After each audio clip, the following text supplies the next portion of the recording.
सर्वसामान्यांच्या हक्काचा आवाज जागर जनस्थान।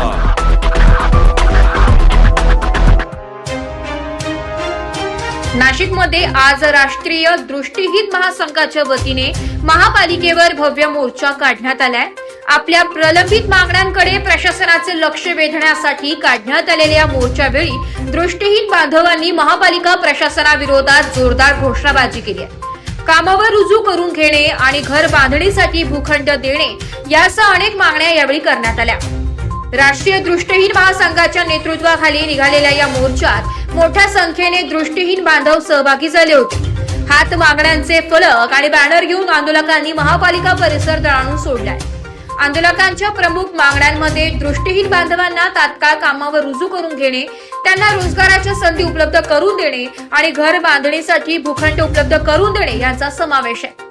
गेल्या अनेक वर्षांपासून या मागण्या प्रलंबित असल्याचा आरोप आंदोलकांनी केलाय।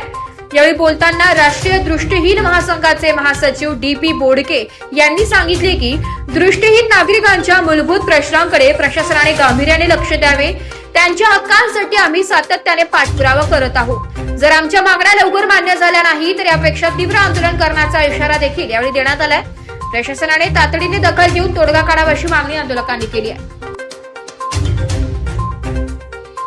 आज या ठिकाणी राष्ट्रीय दृष्टिहीन संघ महाराष्ट्र युनिट नाशिकच्या वतीने नाशिक महानगरपालिकेवर दृष्टिहीन व्यक्तीच्या समस्या सोडवण्यासाठी मोर्चाचं आयोजन आम्ही केलेलं आहे। आमच्या प्रमुख मागण्या या आहेत, या शासनाकडे अंध व्यक्तींचा नोकरीत समावेश झाला पाहिजे। जे पूर्णतः अंध व्यक्ती आहेत त्यांचा समावेश झाला पाहिजे। पूर्णतः अंधांना नोकऱ्या मिळाल्या पाहिजे। अंध व्यक्तींच्या घराची व्यवस्था झाली पाहिजे, त्यांना निवारा मिळाला पाहिजे। त्यांच्यासाठी एक भूखंड आरक्षित करून त्याच्यावर घरं बांधून दिली पाहिजे। जे अंध बेघर आहेत त्यांना ती घरं मिळाली पाहिजे। अंधांना महापालिकेने आजपर्यंत त्यांच्यासाठी व्यवसायासाठी कुठलाही धोरण केलेलं नाही।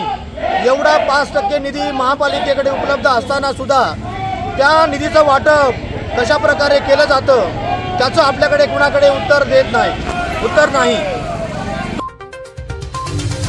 जागर जनस्थानसाठी संदीप नवसे, नाशिक।